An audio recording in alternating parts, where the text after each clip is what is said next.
we are talking about workplace fitness. Yes. Who knew that you could actually incorporate exercise into your workday? Every little bit counts, right? For sure. Yeah. I'm going to take it where I can get it, because there are days when you finish work and you just don't have the energy to get yourself to the gym. Totally. Okay, so before we tackle your tips, Yes. tell me a little bit about Continuum Fitness. Continuum Fitness is a personal coaching studio in Westboro, and we offer one-on-one personal coaching.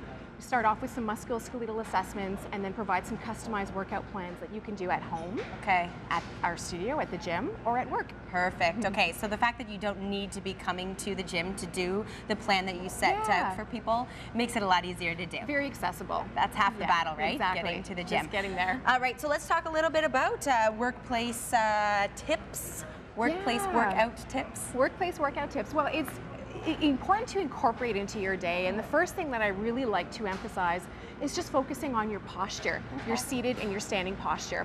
Because if you're sitting with poor posture throughout the day, then that's going to cause a lot of tension in through the neck and the shoulders, and it can cause some weaknesses in through the mid-back. Okay, so let's get you a chair. Sarah, show me an example of poor posture. All right, so poor posture. Right, so your back is posture. slouched. That's it. Your shoulders are down, and you feel it when you're working at your desk. You when do, you're hunched and over. it creates a lot of tension in through the neck, Okay. and it sort of accumulates throughout the day.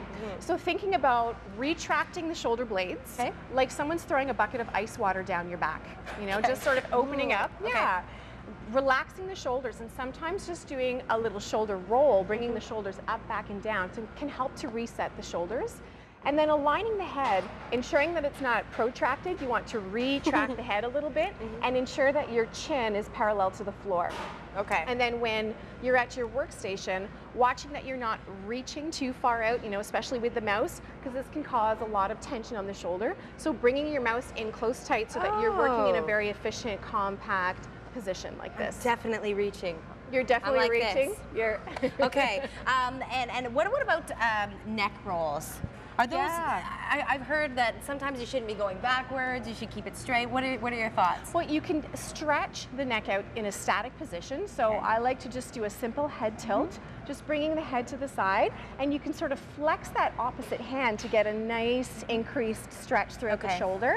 And then some half head circles are usually a little more comfortable and better for your cervical spine. Okay. So without going into cervical extension. So just a half roll is probably a little bit better for you. So there are a few people, even around the office here at 87 George Street, who have replaced their typical office chair with the exercise ball. Is that a good idea? It's not something I recommend doing full on. So you don't want to go from 8 hours sitting in a chair to 8 hours sitting on a ball, because you're going to be very stiff and sore. You're going to be using a lot of those postural stabilizers. Right. So start by incorporating 20 to 30 minutes. Swap out your chair. The next day, you know, increase it by 20 to 30 minutes. See how you feel. Right. The ball is not slouch proof, so you still have to focus on good posture. Yes, you can still but slouch on the ball. You can incorporate a little more core stability.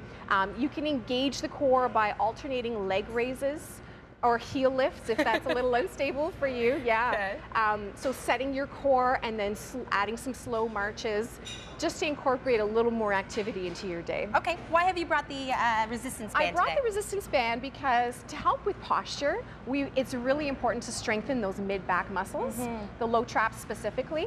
And so this band can really help, and you can use it, do this exercise without a band as well. You can do this seated or standing.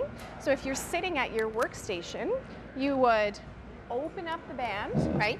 Retract, so bring your shoulder blades together at the back. And I could also do this without the You resistance can do it without band. a band, so you can try it with the band Okay. and see how it feels. You're opening your arms out and then bringing your elbows back and squeezing the bottom part of your shoulder blades. Yeah. And then releasing. So you're engaging those postural, those scapular stabilizer muscles that help you maintain that nice tall posture and keep your shoulders down, so you're not really straining your upper neck and shoulders. Great. Okay, and we're out of time, but there were some really great tips that you had that should come, you know, firsthand to us, but sometimes we skip by them. What are they? Just things like taking the stairs instead of the elevators, We things all we don't know really that. think about, and even if it's just a couple of floors, parking a little bit farther and walking, Okay. and incorporating walking meetings. So instead of a sit-down meeting, if it's nice outside, take your group outside, walk and talk. Okay. Yeah. Yes, because like, look at me even. I've found a way to make this interview suddenly be a seated interview, right? Okay, more exercise, more on our feet. Take the stairs instead of the elevator if you can. Yes. What website can people head to learn more information? ContinuumFitness.ca. Perfect. Sarah, thank you very much. Thank you, Sarah. I'm going to pick myself up Yes. one of these exercise balls.